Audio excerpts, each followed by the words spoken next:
Bonsoir Nicolas. Bonsoir Mohamed. Une édition 2025 entre héritage et modernité, vous avez pu le constater et ça a été un franc succès. Un franc succès effectivement, c'était la deuxième édition dans ce magnifique écrin qui est le Grand Palais à Paris.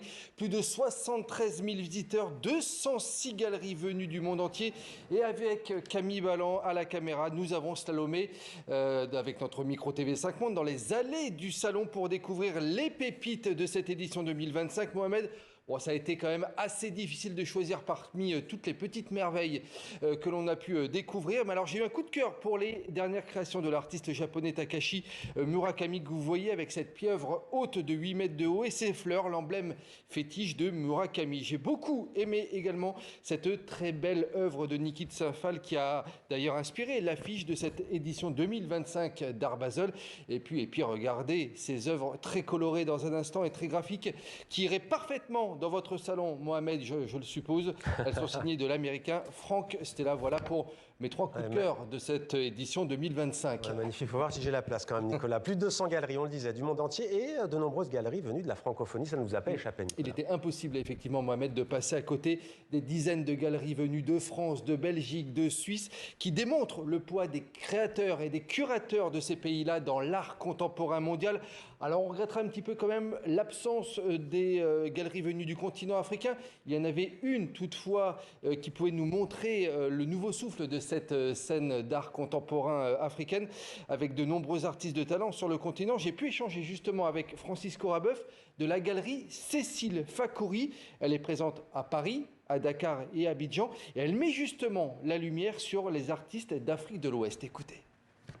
Il y a vraiment un spectre très très large de thématiques qui sont aussi bien des thématiques purement plastiques, mais aussi des thématiques, on va dire, sociales, historiques. La question de l'histoire revient beaucoup. Comment en fait les artistes peuvent participer à une conversation globale pour repenser l'histoire, surtout quand on est un artiste qui expose, admettons, entre Abidjan, Dakar, Paris, notre histoire commune entre les Français et les Africains de l'Ouest, c'est aussi cette histoire postcoloniale qu'il faut retravailler, qu'il faut redéfinir comment, à partir de la situation dont on a hérité, comment on peut construire quelque chose ensemble. Repenser l'histoire, construire quelque chose ensemble, ça résonne aussi quand on pense au Liban, Nicolas, et c'est un pays francophone qui était présent. Oui, un pays francophone où l'art contemporain est là aussi très foisonnant, Mohamed. Une scène foisonnante, donc avec de nombreux jeunes artistes talentueux. Il va vraiment falloir surveiller la scène libanaise dans les mois à venir. Le Liban, notamment représenté à Art Basel par la galerie Marfa Project et sa directrice Joumana Asseili, avec qui je me suis entretenu. Elle me confirmait justement la vivacité de cet art contemporain libanais. On a beaucoup de talent. Elle est très dynamique, on a une scène très riche, on a des artistes qui sont aussi très productifs, ambitieux, qui ont envie d'arriver, qui ont envie d'exposer, qui ont envie de travailler, qui ont beaucoup de choses à dire. On n'arrête pas de créer, on ne peut pas arrêter. Je pense que c'est plus fort que nous. On crée parce qu'on a ce besoin, c'est un peu vital, ça fait partie de l'ADN, ça fait partie de... Après, comment on crée, ce qu'on crée, c'est différent, mais je pense que la création ne s'arrête pas, elle ne peut pas s'arrêter. Ah, vous le savez, Mohamed, c'est pas toujours facile d'arriver à se retrouver, de s'y retrouver dans ce milieu de l'art contemporain, surtout quand on est novice. Et j'ai demandé quelques conseils à Clément Delépine, le directeur de cette édition 2025 d'Art Basel à Paris, pour savoir comment justement on pouvait trouver des pistes pour un petit peu trouver ce qui nous intéresse. Je crois que la première chose à faire, c'est de faire confiance à ses émotions. Et que de temps en temps, en regardant une œuvre, on est transcendé. Et que ce sentiment-là, il faut s'y accrocher fort et qu'il faut l'entendre, il faut pas essayer de le combattre.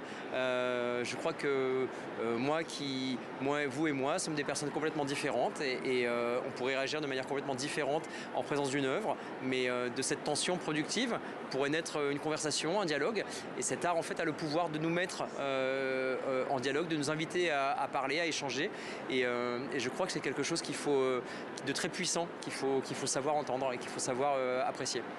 Voilà pour les petits conseils de Clément Delépine. Une dernière information justement, Mohamed, concernant Clément Delépine. C'était sa dernière édition à Art Basel Paris. Et c'est le Suisse Karim Kripa qui lui succède à ce poste. Ce sera donc lui qui prendra les rênes d'Art Basel Paris dès l'édition 2026. Comme quoi la francophonie, là aussi, elle est bien au cœur de l'art contemporain.